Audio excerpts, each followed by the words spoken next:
I really didn't mean to make my customer cry. December 6, 2011. Last Saturday, the phone rang, and a potential customer asked questions about getting a PVR for the living room and a second receiver for the bedroom, and she was wondering when we'd be able to install the system, but she'd really like it by Christmas. I explained what was available, cost, and that we'd be able to install it early this coming week. The only information she didn't have was her new county address, which we have to provide to Shaw Direct when we set up a new account. I asked if she could phone me when she got home with the address that was posted at her gate. Since she didn't call me Saturday afternoon, I decided to call her Sunday around noon to get her county address and set up an install time for Monday. She apologized for not calling back, said she had quite a bit on her mind, and then told me she wouldn't be available on Monday because they had an appointment at the Cross, but that Tuesday would be better. So I booked her install for 8:20 Tuesday, today. We arrived at 8:20 this morning, and she came out to meet us and immediately apologized because her house wasn't as clean as it could be. Now, this was not at all unusual, especially if we arrive early at a job because there was a cancellation. We used our standard reply. We don't come to inspect for cleanliness. We come to install satellite TV, so please don't worry. When we came into her home, the 2 rooms we needed access to were just fine. We could get to the TVs and to the walls where we would drill through and bring the cables in from the dish. We agreed on a location for the dish and where the receivers would go, and where we would drill the holes so that she would be able to move the TV around the living room in the future. She really liked that idea, and so we set to work. We met her hubby briefly, and he went outside to work in the yard. As usual, Lanny started on the inside work, and I started on the outside work as soon as I had drilled the holes through the wall from the inside. When all of the physical work was completed, Lanny had to call in to get the receivers activated. That normally takes a while, since he has to record the serial numbers and get the correct programming sent down, while he monitors the number codes to make sure everything is correct for this customer.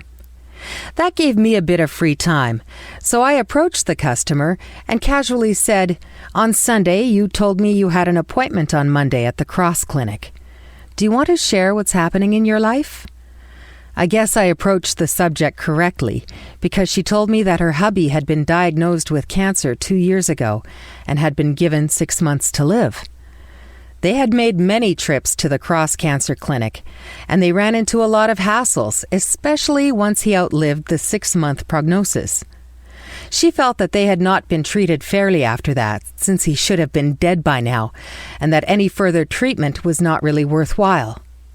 The crunch, however, came a short while back, when the doctor prescribed morphine 15 pills to be taken when his pain became too severe to bear.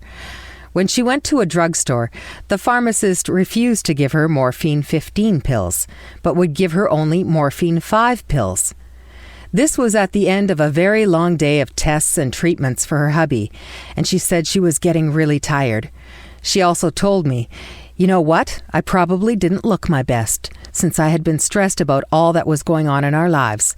But all I did was ask the pharmacist to fill the prescription just the way the doctor had written it down." She then told me the pharmacist took it the wrong way, and the next thing I knew, she called the police, and they escorted me out of the drugstore. I have never been so humiliated in all my life, and all I was trying to do was get a prescription filled, according to doctor's orders. After she went on with other trials and tribulations they had faced over the last 2 years, I finally said, "Do you need a hug?" Without hesitation, she threw her arms around me and hugged me really hard. Yup, she needed a hug. Sizing up the whole situation, I knew what I would do next. I told her that I would not be taking any of the money that she'd put on the table to pay for her satellite system. She was taken aback, saying, "You can't do that. I have to pay you." My reply, "Sorry, but I'm bigger than you, and I'm telling you that I will not take any money from you. You need that money to make your trips back and forth to the Cross for more treatments." At that point, the tears started rolling down her face. She said, "We've had so many problems over the last 2 years that I thought everyone was against us. And here you come along and change everything that I believed." Then she put her arms around me, held me really tight, and her body throbbed as she rested her head on my shoulder. My friends, there is no monetary payment in the world as fulfilling as the payment I received today.